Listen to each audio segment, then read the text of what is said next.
Come here, get close. Modern dating is broken. Apps have turned love into transaction. And this may be a reason why you're still single and miserable.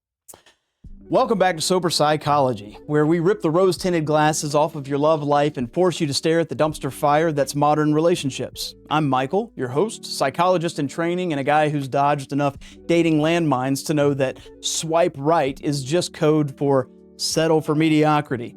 Today we're diving into the chaos of relationships, why dating culture is a total shit show in 2025, what the Bible actually says about locking down a partner without turning into a holy hypocrite, how to build a healthy bond that doesn't end in therapy bills or divorce court, and a few other gems like why situationships are for suckers and red pill rage is ruining romance.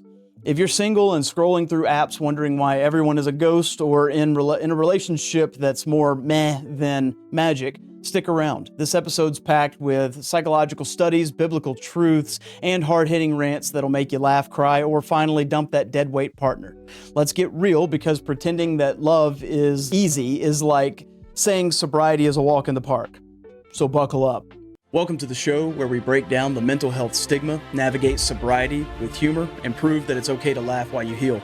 Let's get real, let's get honest, and maybe a little weird. Growth is messy, but you don't have to do it alone. This is Sober Psychology.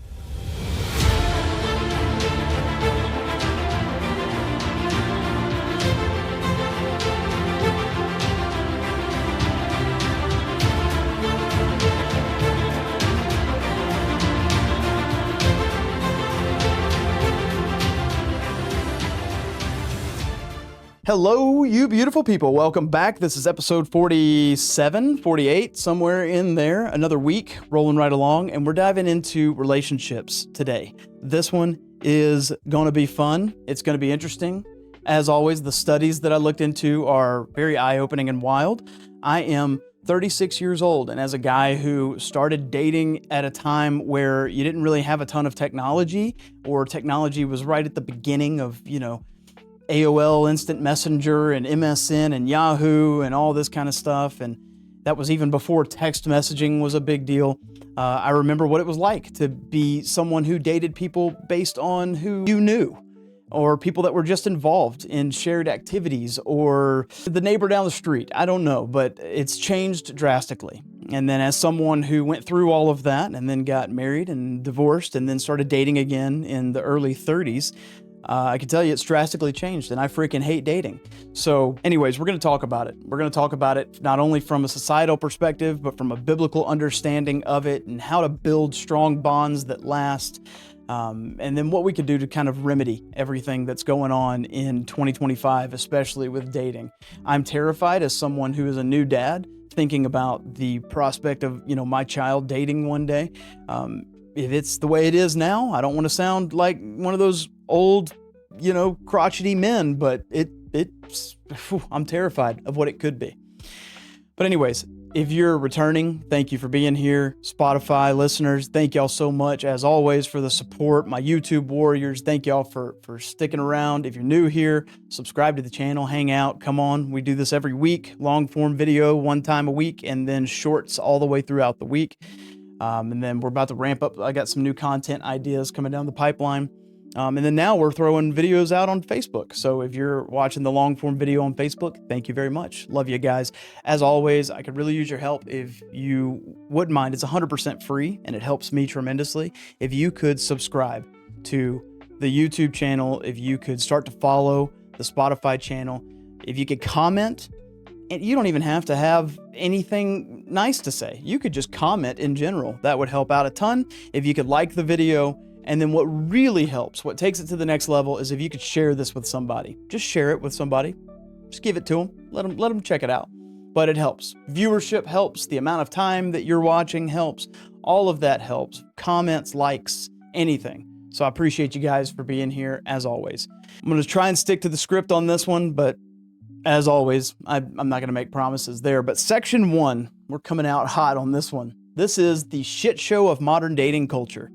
So dating apps basically provide infinite options and zero connection. So welcome to the 2025's abundance paradox, where everyone loses. So we're gonna go ahead and start with the elephant in the room. Dating culture in 2025 is a damn apocalypse. Apps like Tinder and Bumble have promised paradise, but delivered a superficial swamp where looks trump depth. And everyone is chasing the next swipe like addicts jonesing for dopamine. There's a 2025 report from Equimundo that highlights how young people are isolated with economic anxiety and online echo chambers that are fueling a masculinity crisis that spills into dating. We talked about this last week with the masculinity crisis. Guys feel emasculated, and then girls feel overwhelmed. Pop psychology gurus like Jordan Peterson, they rant about this. And he had a 2025 podcast, or a couple of podcast clips where he warns that living together before marriage destroys your shot at lasting love, turning relationships into trial runs that fail spectacularly. Okay. And then there's the hookup culture hangover of all of this, where situationships are trending like a bad virus, where commitment is optional and ghosting is the norm. Mel Robbins nails this in her Let Them theory, which was, I think she developed that or finalized all of that, made it go public at the end of 2024. But she basically just says, stop controlling outcomes or trying to control outcomes. Let people show you their true colors. But in dating, people are letting go way too soon. They're ditching for better options that don't exist. Studies back this mess. There's a 2023 meta-analysis in the Personality and Social Psychology Review that shows that dating apps create an abundance paradox, which is basically just perceived endless choices that lead to paralysis and regret, with users reporting higher dissatisfaction. If you go look on social media, there are posts all over blowing up about it. One viral thread calls modern dating a used car lot where men pay premium for worn out rides. And then women weaponize sex via the red pill TikToks, holding out while demanding dinners. You know, the hard truth of all of this is you're not picky, you're programmed. Social media sets unrealistic standards, perfect bodies, lavish dates, turning love into a checklist. There's a 2025 New York Times piece that notes that boys falling behind, exacerbating the sex gap in politics and views, making the mixed matches explosive. And then in sobriety terms, this culture's like a bar full of temptations, easy highs, brutal crashes.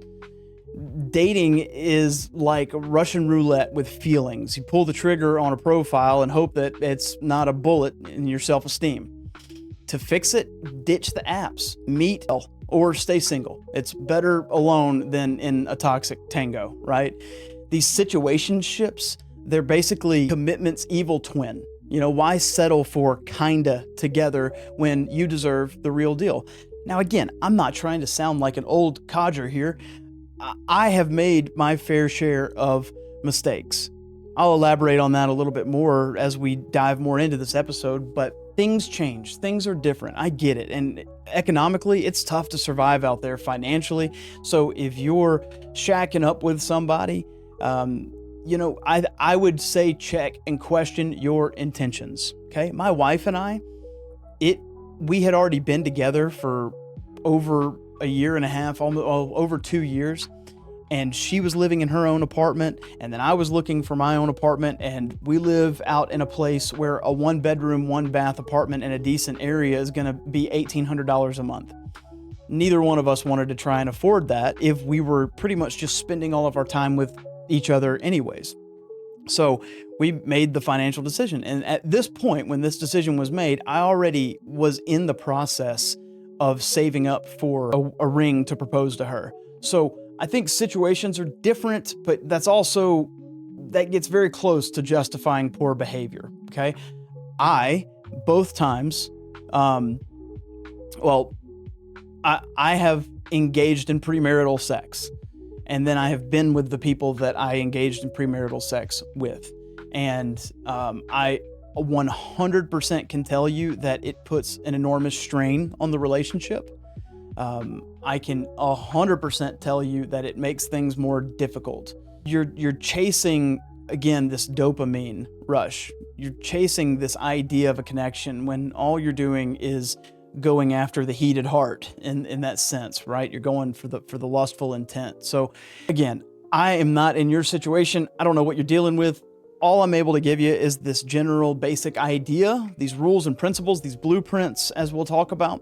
But I've made a million mistakes in dating. I'm a ton of mistakes. My history of dating, I can give you a book on what I've done that's wrong and hopefully direct you in a different path. But all that to say, check your intentions behind everything. Section 2 of this is the Christian and biblical principles of dating. Basically, we're going to call it God's take on romance, okay?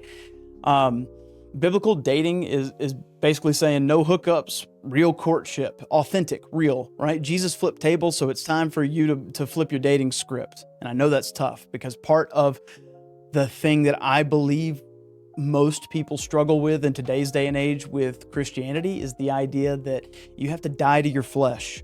You have to sacrifice your wants, desires in that regard when they're selfish and that in their intent, right?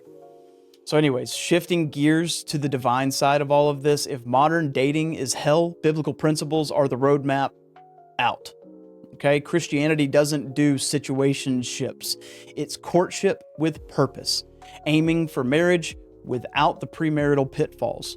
Jordan Peterson echoes this in his 2025 talks, where he says that true love is building lifelong friendship, which is rooted in biblical monogamy and responsibility.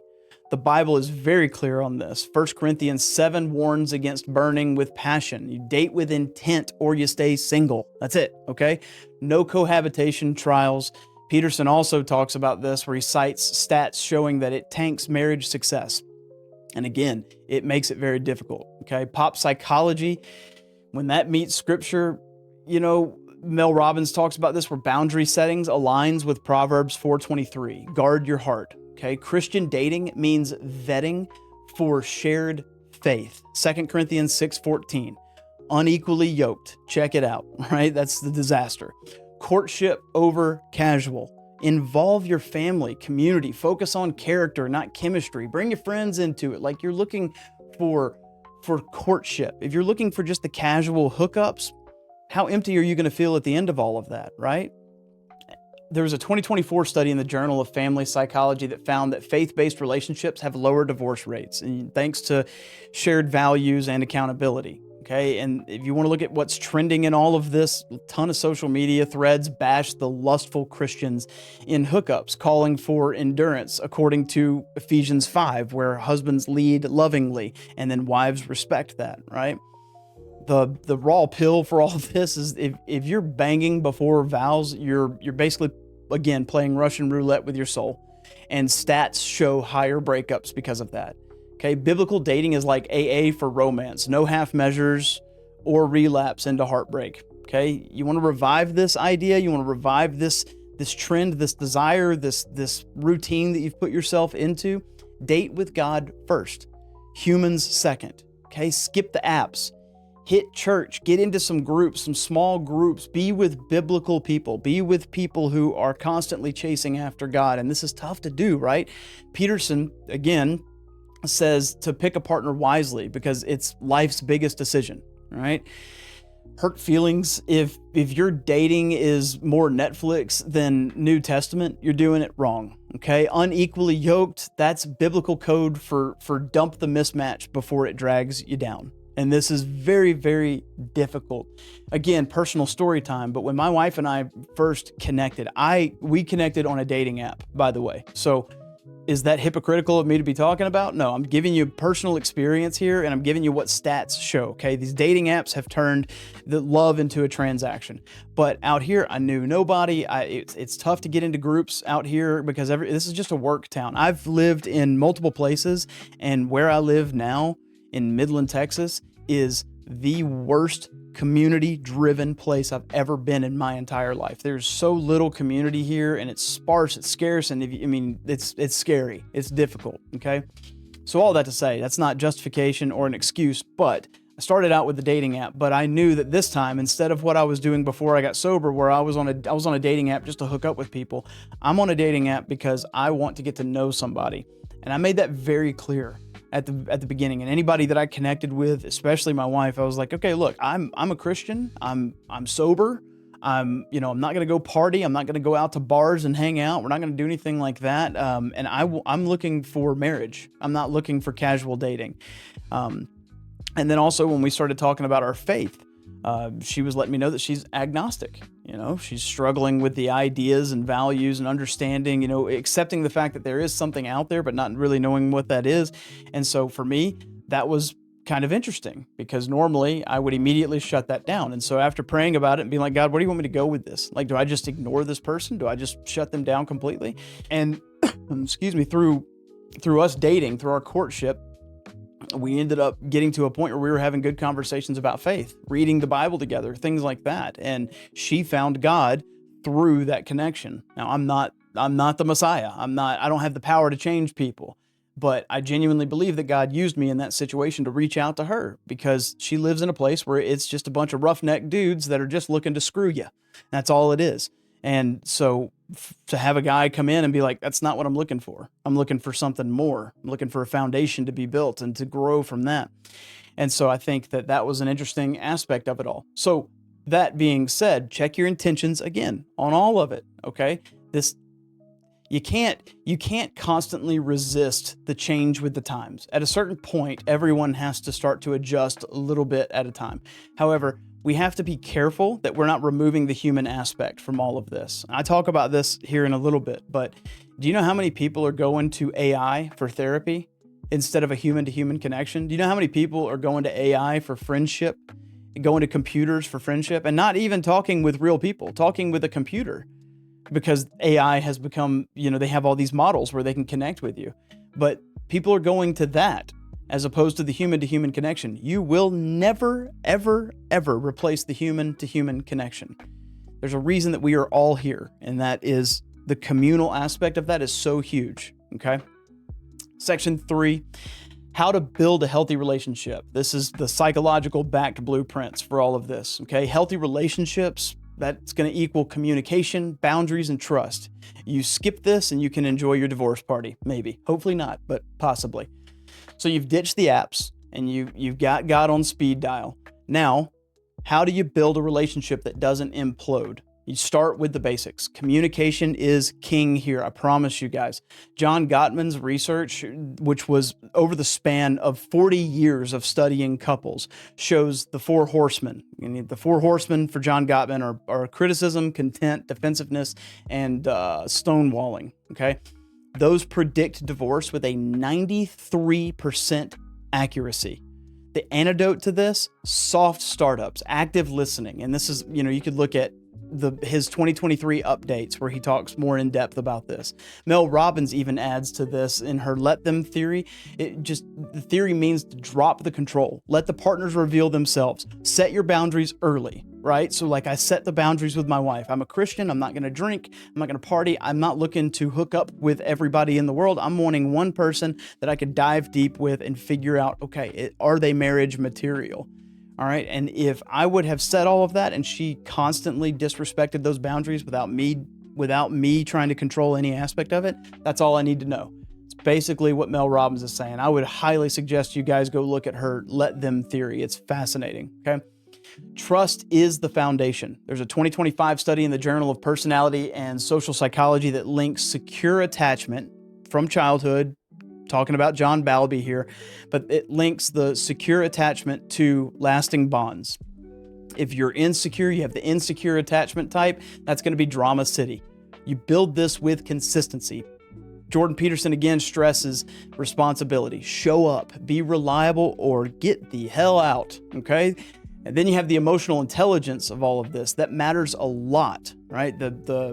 The EQ tests, which measures your emotional intelligence, they can predict relationship satisfaction very, very closely. And that's according to a 2024 meta-analysis study.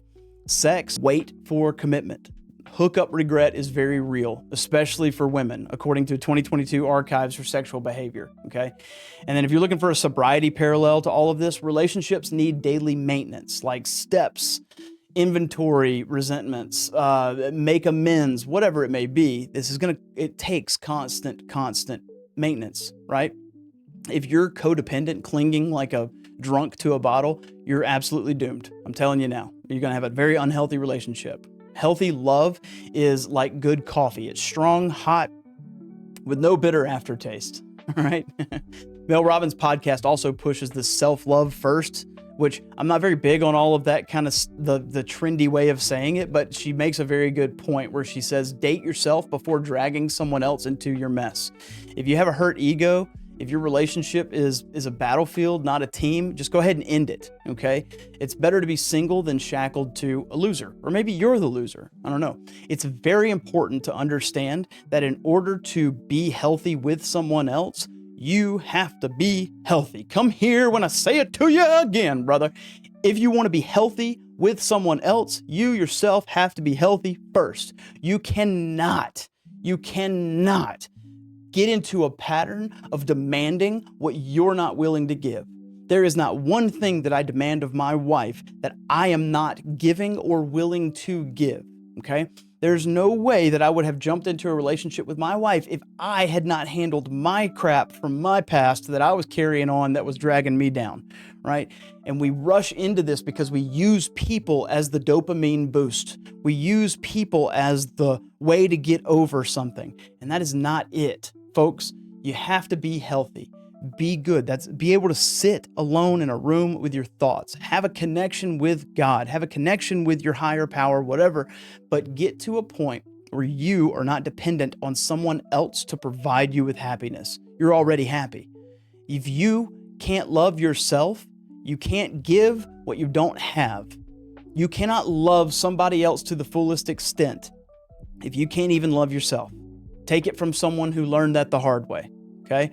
My first marriage fell apart in shambles so fast because I pretended for as long as I could. And even if I was trying to love, it was only to a certain extent because I couldn't love myself, okay? Gottman's horseman, go back to looking at his horseman. Criticism kills love faster than cheating, okay? Tame those horses, or watch your bond burn, basically, okay? Section 4 of all of this. These are going to be some other hot takes. This is the red pill rage, situationships, and then the future trends. We're going to hit hard on this, so buckle up, okay? The red pill dating is where women are weaponizing sex, men are raging online, and then everyone loses in this toxic game, okay? You cannot wrap everything up without the extras, okay? The red pill influences are exploding in 2025, with girls on TikTok holding out for high value men, demanding dinners while withholding intimacy. And this is especially, this was constantly backed up in social media posts, a lot of viral posts. And then guys counter this with the whole used car analogies where they're bemoaning the worn out partners. And Peterson warns that this commodifies love, which is basically ignoring friendship. Situationships, that is trending hell is what that is. There's no commitment. It's all confusion, right? The 2025 Healthline piece that ties them into anxiety spikes, and ambiguity begins to erode trust, okay? The situationship bullshit is so dumb to me. Like, it is, you just are gonna casually be with someone all the while you're entertaining your other options. Like, what are you? You're not really that special, I promise you, okay? You're not. I can't say that on this podcast, or I could, but I'm not going to. Anyways, lock in. If you want casual dating, then be prepared to be miserable and empty for the rest of your life, okay? As far as the economic woes are concerned, dating is very pricey, which is very much so delaying marriage, according to 2025 reports that I was reading on all of this, right? People are putting careers first and then families later. We talked about this a little bit in the last episode. This is especially true with the way that society is pushing women. You need to be successful. You need to have your career. You can have kids later. And then women get to be 35 to 40 years old and they're like, oh, now I want children. Well, women have a biological clock, and it makes it a lot more difficult the older you get, okay? And that's just a tough reality. Feminism is double-edged, right? It's tough because empowerment is great. All about women having the empowerment, but the gender role blur leaves men lost and women frustrated. And the biblical fix for all of this is the Ephesians roles: mutual respect, not dominance. You want to look at the future and all this? AI dating coaches are trending. That sucks. But Peterson says that tech cannot replace real connection, as we talked about previously. In sobriety, you treat relationships like recovery, one day at a time, no shortcuts, okay? Enjoy the moment, be with that person, get to learn that person, learn their heart, chase after them, okay? Dating is like apps, right? Like the swipe culture turned humans into disposable dick pics. And if you're in a situationship, you're a placeholder. Level up or leave, all right? Situationships trending is unreal to me. That's code for commitment-phobic cowards, in my opinion. Also, that's got to be fact somewhere, right? Demand more or stay stuck. That's the reality. Relationships in 2025 are a minefield of apps, ambiguity, and unmet needs. But with biblical wisdom, psychological tools, and a dose of reality, you can build something unbreakable. We've covered the dating dumpster fire, God's blueprint, healthy blueprints, and the trending traps. Okay? The key takeaways for all of this: love ain't easy. It's work. Ditch the superficial. Embrace the depth. Your future self thanks you. All right? For your homework, please help me out with this. Journal one relationship red flag and then either fix it or flee it, okay? Then share it with me in the comments. What's your dating horror? How's it going for you, okay? Thank you all, as always, for tuning in to Sober Psychology. Like, subscribe, and share. And until next time, date smart, love hard, and stay sober. Build real love. Ditch the apps. Embrace the Bible and boundaries. Or just stay single. It's probably less drama for you anyways. Keep your head up. Keep your heart open and go help somebody. Love you guys.